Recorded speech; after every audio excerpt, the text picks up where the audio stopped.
하나님 말씀은 구약성경 신명기 33장 12절에서 17절까지입니다. 우리 같이 한 목소리로 함께 읽겠습니다. 베냐민에 대하여는 일러스되 여호와의 사랑을 입은 자는 그 곁에 안전히 살리로다. 여호와께서 그를 날이 마치도록 보호하시고 그를 자기 어깨 사이에 있게 하시리로다. 요셉에 대하여는 일렀으되 원하건대 그 땅이 여호와께 복을 받아 하늘의 보물인 이슬과 땅 아래에 저장한 물과 태양이 결실하게 하는 선물과 태음이 자라게 하는 선물과 옛 산의 좋은 산물과 영원한 작은 언덕의 선물과 땅의 선물과 거기 충만한 것과 가시떨기나무 가운데에 계시던 이의 은혜로 말미암아 복이 요셉의 머리에 그 형제 중 구별한 자의 머리 정수리에 임할지로다. 그는 첫 수송아지같이 위엄이 있으니 그 뿔이 들소의 뿔 같도다. 이것으로 민족들을 받아 땅끝까지 이르리니 곧 예브라임의 자손은 만만이요 므낫세의 자손은 천천이리로다. 아멘. 라헬의 아들들, 라헬의 아들들에게 모세가 축복한 내용을 담고 있습니다. 이제 라헬은 야곱의 11번째 아들, 12번째 아들 요셉과 베냐민 둘을 낳지 않습니까? 이제 소개는 이제 막내부터 소개를 하고 있습니다. 12번째 베냐민은 여호와의 사랑을 입은 자는 그 곁에 안전히 살리로다. 그러니까 베냐민을 여호와의 사랑을 입은 자라고 소개하고 있습니다. 마찬가지로 창세기 49장 27절에 보면 베냐민에 대한 야곱의 예언, 야곱의 축복이라기보다는 더 저주에 가깝죠. 그러니까 물어뜯는 일이었습니다.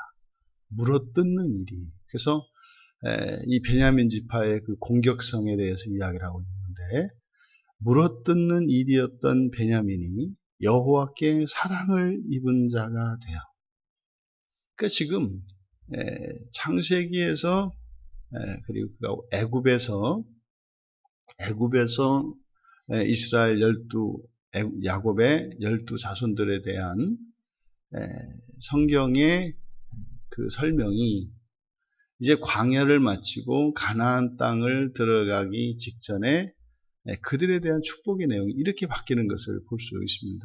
그러니까 마치 지금 베냐민에 대한 설명은 그런 거죠. 예수를 믿기 전에는, 어떤 사람이 교회 나오기 전에는 뭐 사방 치고받고 싸우고 뭐 이러던 사람이었는데 세상 없이 순하고 뭐 이런 사람이 된 거죠. 누가 저 장로님이 옛날에 그랬다면 세상에 그럴 리가. 여호와께 사랑을 입은 자. 그래서 순한 양과 같이 됐네. 이리가 순한 양과 같이 되었다. 뭐 이런 뜻이겠죠. 그리고 여호와께서 날이 마치도록 보호하시고 자기 어깨 사이에 있게 하시리로다. 그러니까 물어뜯는 일로서의 살았던 삶, 그것을 아침에는 빼앗은 것을 먹고 저녁에는 움킨 것을 나누리로다. 이렇게 얘기합니다. 이것은 그런 공격성과 폭력성, 그리고 거기에다가 이제 승리를 얘기하는 거거든요. 싸워서 이겨요. 천하무적입니다. 그러니까 이 베냐민 같은 사람이 과거에 주변에 있으면은 그냥 피하는 게 상책입니다. 붙어봐야 질 거고, 왜냐하면 이길 때까지 싸울 테니까. 그랬던 이제 베냐민, 그가 이제 여호와께 사랑을 입은 자로 변화되었고, 이제 그들의 삶이 어떻게 바뀌었느냐? 여호와의 절대적인 보호와 안전으로 바뀌었습니다. 그러니까 직접 싸워서 직접 자기의 힘으로 모든 것을 쟁취하고 반드시 얻고야 말아 즉성이 풀리던 베냐민이 이제는 여호와께서 보호하시는데 어떻게 날이 마치도록, 그러니까요 하루 종일입니다. 하루 종일. 그리고 어깨 사이에 있다라고 하는 것은 절대적인 안전을 이야기하는 거예요. 그러니까 싸울 일이 없죠. 이 베냐민의 축복, 이것은 정말 내 인생을 내 힘으로 또 경쟁해서 이겨야 된다라는 인생관을 가지고 있던 사람이 이제는 하나님께 전적으로 의지하고 하나님 은혜로 살아가며 또 실제적으로 하나님의 그 보호와 안전을 누리게 된 것을 나타내는 겁니다. 그러니까 여러분들에게도 이런 베냐민에게 준 모세의 축복이 임하기를 바랍니다. 그래서 굳이 싸울 필요가 없는, 사실 사람들이 인생을 살아갈 때 그리스도인으로 살아갈 때 이렇게 경제적인 안정을 먼저 추구하기 위해서 그쪽에 힘을 쓰고 살아가는 것과 또 신앙적으로 이렇게 영적인 힘을 키워서 그것을 먼저, 영적인 문제를 먼저 해결을 하고 살아가는 것, 이제 순서는 다를 수 있습니다만, 장단점은 있습니다만 결과적으로는 똑같습니다. 왜냐하면 이렇게 경제적인 안정을 취해 놓으면 이렇게 사소한 경제적인 문제 때문에 속을 끓거나 그것 때문에 어떤 갈등이나 걱정이 사라져요. 실제로 웬만큼 재산을 갖추게 되고 뭐 소득이 일정 이상 정도 되면 그렇게 뭐 돈 때문에 일어나는 소소한 이런 걱정은 없어진다고요. 물론 그렇게 되면 이제 큰 돈 때문에 걱정하는 일은 분명히 생겨요. 하지만 그래서 돈으로 인해서는 그 사람이 죄를 짓기는 쉽지 않은 환경이 됩니다. 그래서요, 웬만큼 이렇게 재산을 갖추게 되면 최소한 이렇게 품위를 유지하고 이렇게 고상한 삶을 사는 척은 할 수가 있게 돼요. 근데 이제 문제는 그렇게 되면은 자기의 내면에 있는 죄들을 발견하기가 어려워요. 그렇게 되면 사실 그러면 어떻게 했냐면 더 성경을 열심히 공부해야 되고 정말 성경을 많이 보고 또 기도를 해서 스스로 그걸 찾아내야 되거든요. 되게 쉽지가 않다고요. 그런데 이렇게 경제적인 문제가 해결되지 않은 상태에서 영적으로 이렇게 준비가 되면 실제로 일상생활에서는 걸리는 게 많습니다.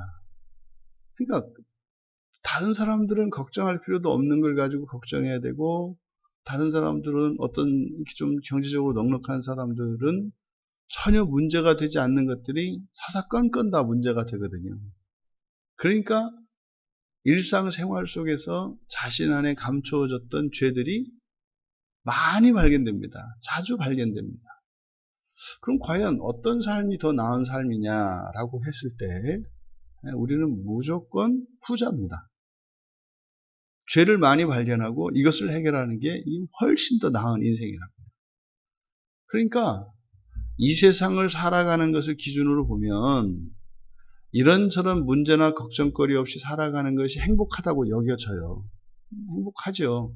근데 문제는 인생이 100년으로 끝난다면 그게 맞겠습니다만 인생은 이렇게 인생 100년을 위해서 우리가 이렇게 달리기를 하는 그런 100m 달리기가 아니라고요. 인생은 멉니다. 마라톤과 같습니다. 사실은 인생 100년은 우리가 달려가야 할 모든 인생의 일부에 불과하거든요. 그러니까 마치 마라톤을 달리는데 100m만 1등으로 달리기 위해서 전력 질주하는 사람과 페이스 조절을 하기 위해서 100m는 맨 꼴찌로 뒤처질지라도 그래서 100m 이후에 꾸준히 나갈 수 있는 어느 게 유리해요? 어느 게 더 잘하는 거예요? 100m 이후에 결승 지점에 갈 때 어떻게 되느냐가 중요하다 이 말이에요. 그러니까 이것을 여러분 그냥 단순히 심리적으로 이렇게 위론하고 이렇게 생각으로만 그게 아니라 실제입니다. 실제. 근데 우리들 안에는 그 생각이 그렇게 안 바뀌어요. 그러니까 그걸 우리가 여러분들에게 사실 여러분 스스로에게 그걸 선택할 수 있는 기회가 주어졌어요. 네? 억만장자가 돼서 살아가는 것과 가난한 사람이 되어서 살아가는 것을 여러분들에게 선택하라고 했을 때 목사로서 저는 가난한 사람에 대해서 서로 살아가라고 한다 이 말이에요. 하지만 여러분 가난하라는 게 아닙니다. 신앙생활 하기에는 어떤 게 훨씬 더 유리하냐. 사람마다 다를 수 있어요. 어떤 사람은 나는 부자만 되면 죄를 져요. 그 사람들은 그럼 죄를 부자 되세요. 부자 돼서 죄를 많이 지으시고 그걸 통해서 회개할 수 있으면 좋아요.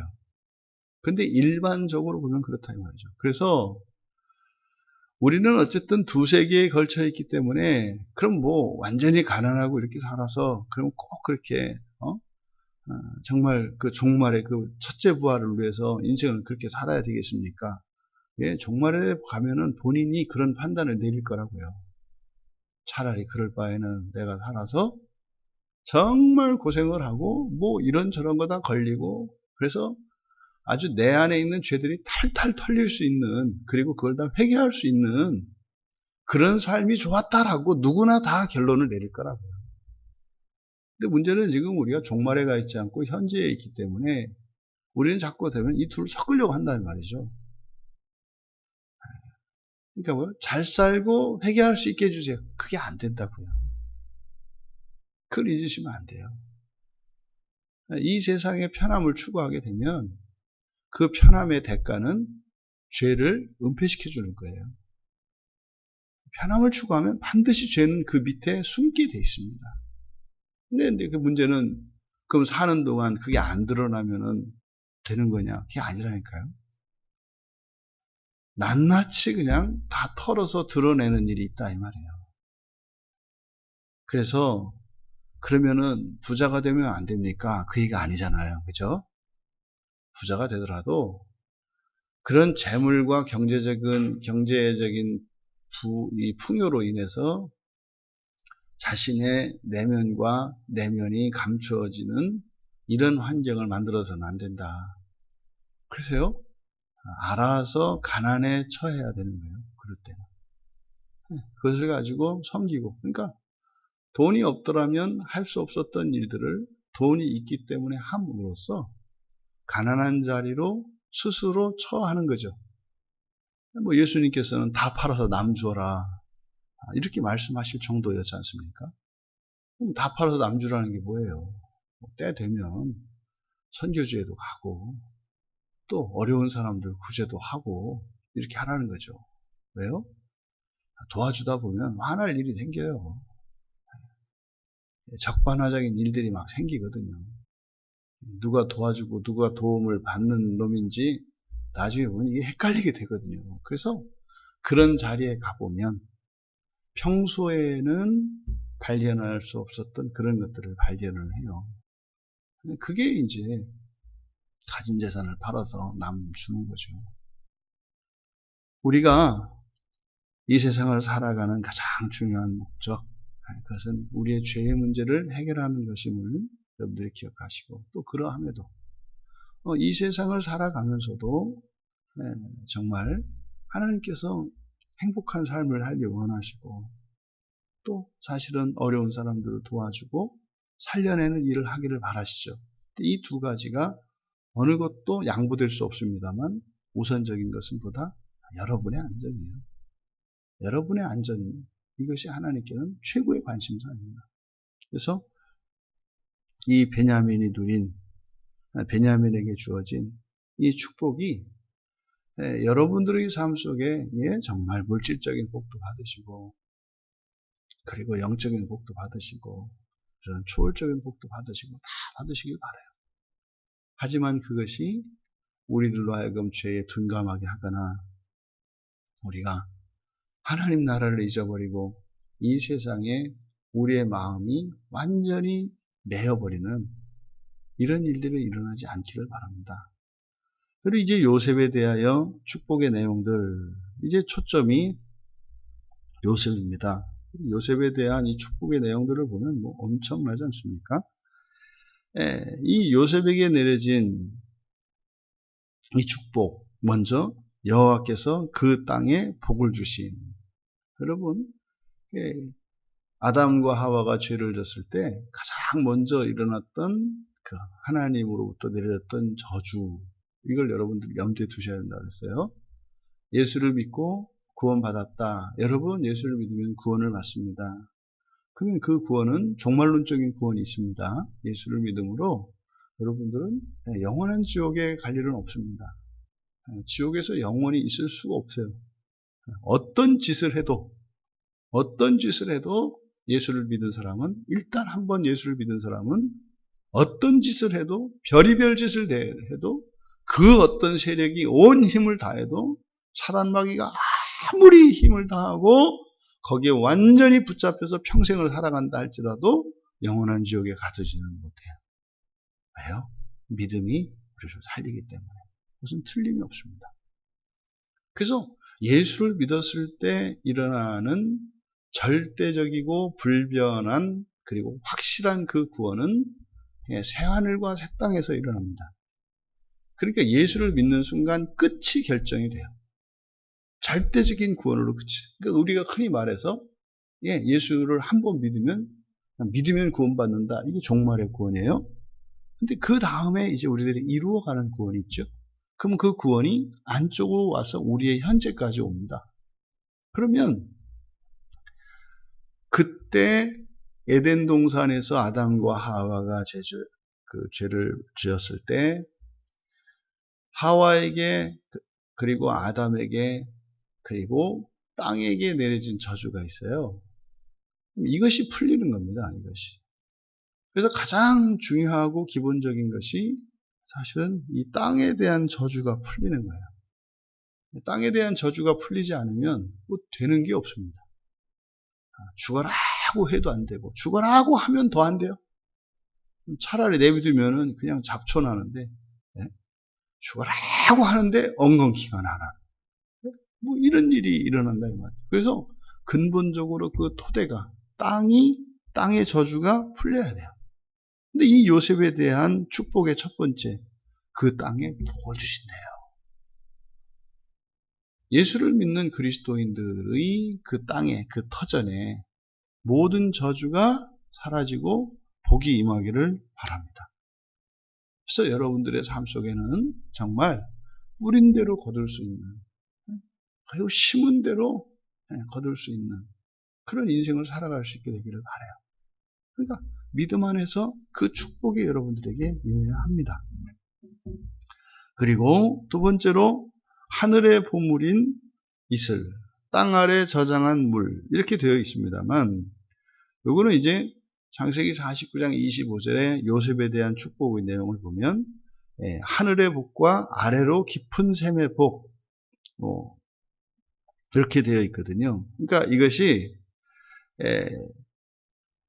우리말로 지금 이렇게 땅 아래 저장한 물이라고 이렇게 번역이 되어 있습니다만 원문은 그러니까 아래에 펼쳐진 기품 이렇게 되어 있어요. 아래에 펼쳐진 기품, 직역하면 그렇게 되거든요. 그러니까 이 아래에 펼쳐진 기품이라고 번역이 되어 있는데 이것은 창세기 49장 25절에서 이야기했던 바로 깊은 샘의 복이죠.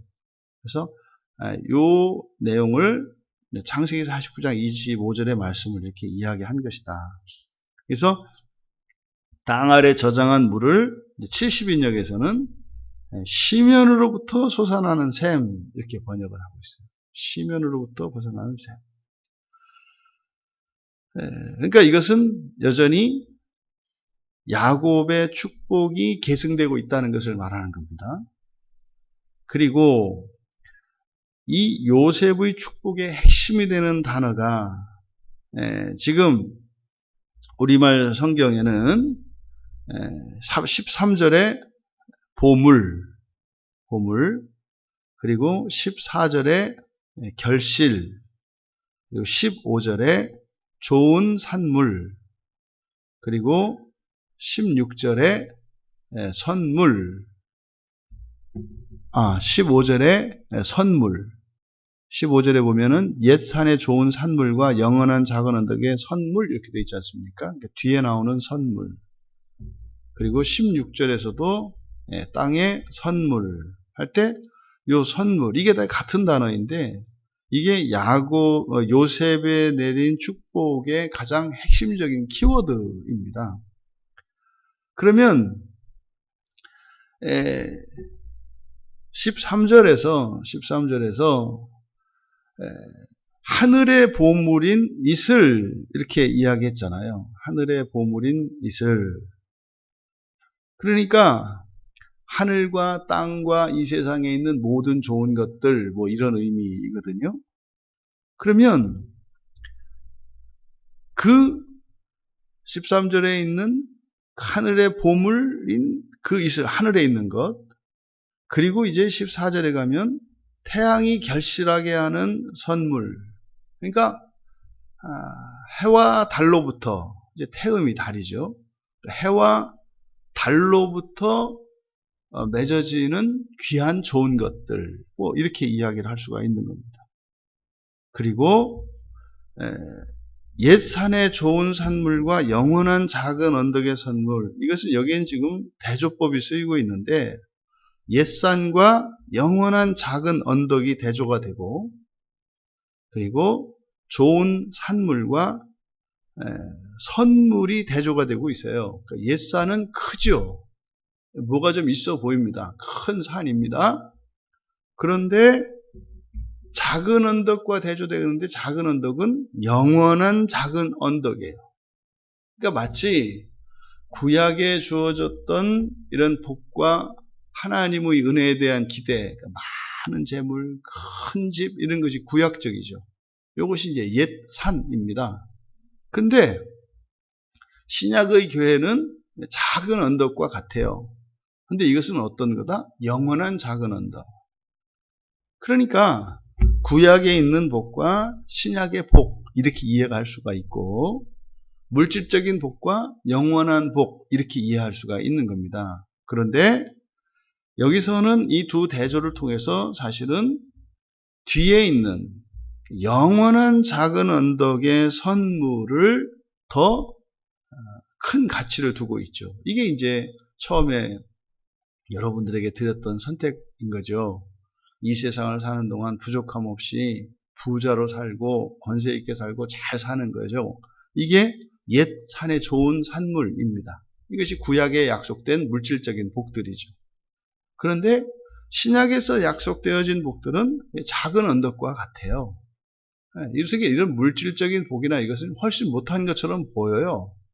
하지만 그것이 어떻다? 더 가치가 있는 것이다. 이렇게 설명을 합니다. 그리고 이어서 16절에 땅의 선물과 거기 충만한 것과 가시떨기 가운데 계시던 이의 은혜. 이제 땅의 선물과 함께 이제 하나님의 은혜가 주어지는데, 이때 은혜는 라촌이라는 말이거든요.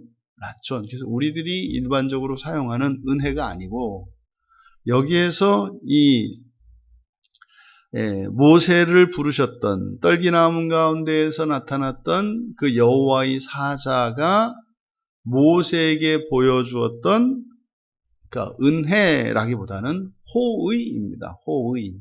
그래서 이 라촌은 호의라는 뜻이에요. 그래서 이 라촌이라는 단어가 성경에 사용된 용례들을 보면 어떤 의미인지 우리가 좀 알 수 있는데, 창세기 49장 6절에서는 혈기라고 번역되어 있고요. 혈기. 그리고 출애굽기 28장 38절에는 받다. 그래서 받으시게 되리라. 그래서 받다라는 말로 번역되어 있고, 레위기의 1장 3절에 그 레위기의 이제 대부분 제사와 관련해서 이 단어가 사용될 때는 뭐 지금 우리가 보고 있는 개역개정에는 이제 기쁘시게 받다. 근데 이걸 이제 한자로 하면은 연락되다 이렇게죠. 하나님 기쁘게 받아주십시오. 우리의 기도가 하나님께 연락되었다. 그건 뭐예요? 기쁘게 받으셨다 이 말이죠. 그래서 이 라촌이 이렇게 번역되어 있고, 그리고 시편에 가면 은총이라고도 번역되어 있고, 여기에서처럼 은혜라고도 번역되어 있고, 그리고 시편 40편 8절에 보면은 주의 뜻해서 뜻이라고도 번역이 되어 있어요. 그리고 시편 51편 18절에는 은택이라고 번역되어 있고, 시편 146편 16절에는 모든 생물의 소원이라고 번역되어 있습니다. 그러니까 라촌이라고 하는 것은 뭐냐면 기뻐하는 뜻이에요. 기뻐하는 뜻. 그래서 누군가가 누구를 기쁘게 여기는 거죠. 이것이 라촌의 의미입니다. 그러니까 하나님께서 기쁘게 여기시는 것, 이것이 큰 복이라니까요. 그러니까 레위에게 내려진 축복 가운데 정말 가장 큰 것이 크고 복된 것이 뭐였어요? 그의 손으로 하는 모든 것을 하나님이 받으시는 거였잖아요. 그러니까 이 요셉도 마찬가지입니다. 요셉에게도 바로 여호와께서 이 요셉에게 대해서 호의를 가지는 거예요. 이게 뭐냐면 여러분들이 살아가실 때 어떤 사람은 참 술술 풀리는 사람이 있어요.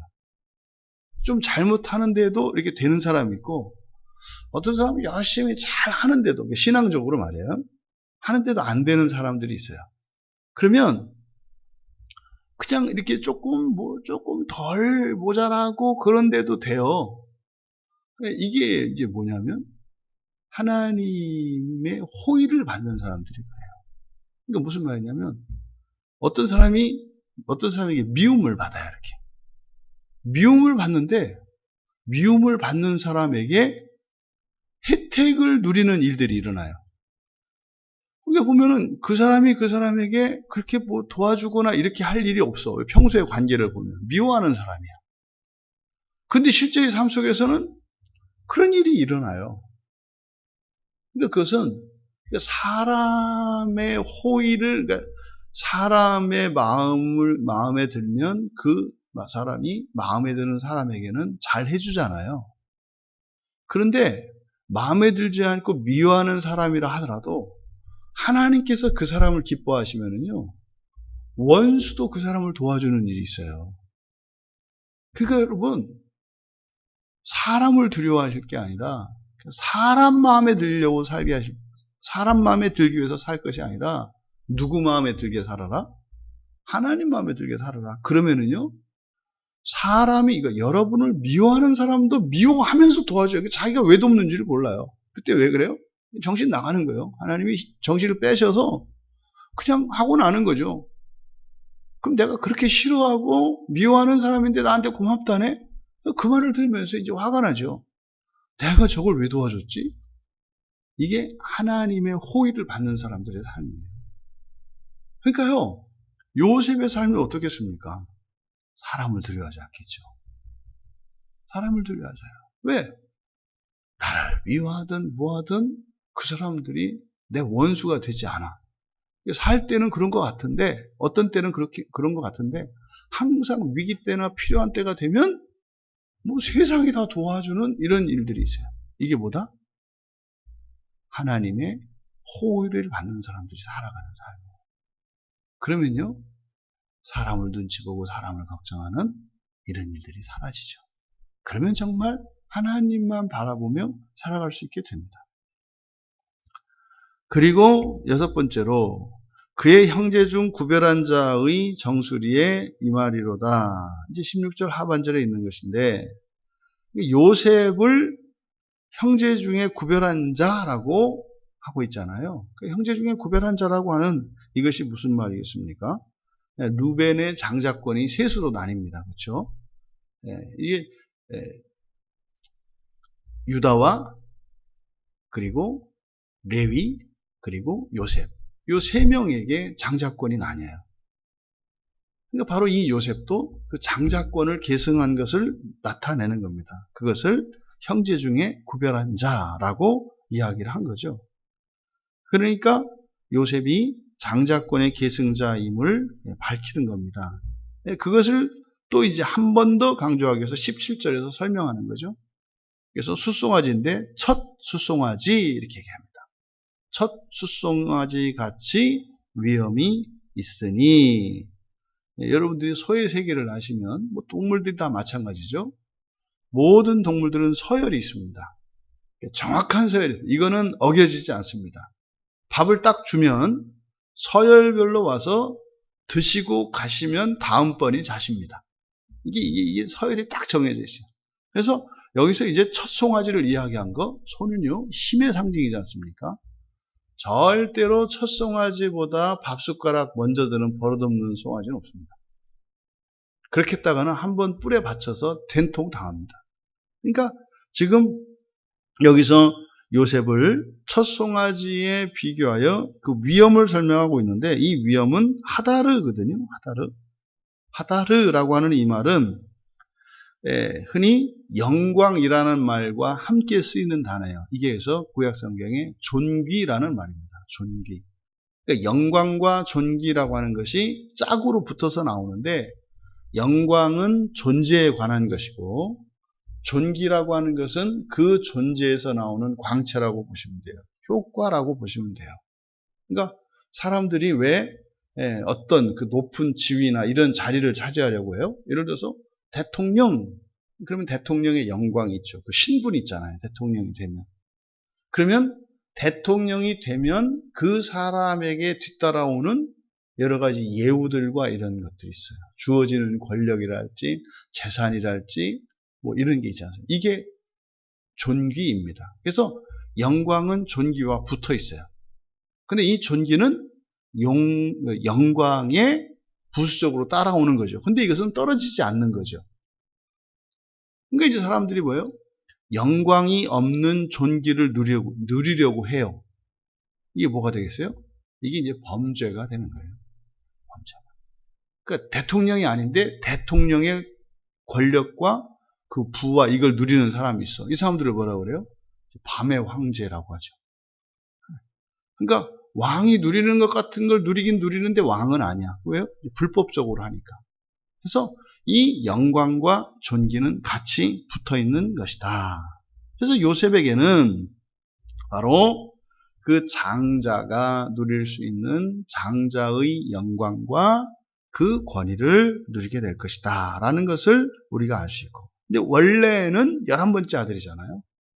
원래는 11번째 아들인데 그 장자의 영광이 요셉에게 부어질 것이고 또한 동시에 권위와 함께 부어질 것이다. 여러분 모두가 그러한 장자의 영광과 존귀를 누릴 수 있게 되기를 바랍니다.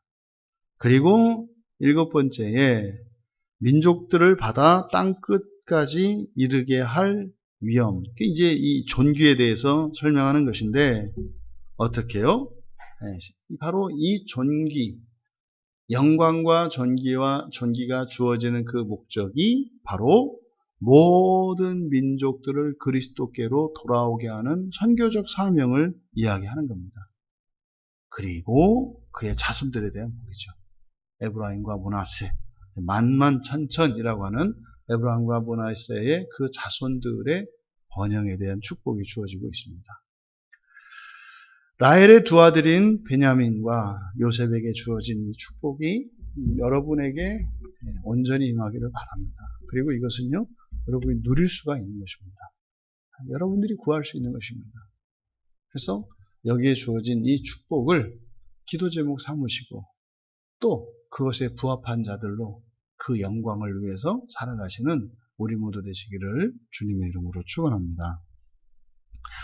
존귀하신 하나님, 모세를 통해서 하나님께서 사랑하시는 주의 백성들에게 주시고자 하시는 그 복이 무엇인지 또 한번 저희들이 깨닫게 되었고 함께 나누었습니다.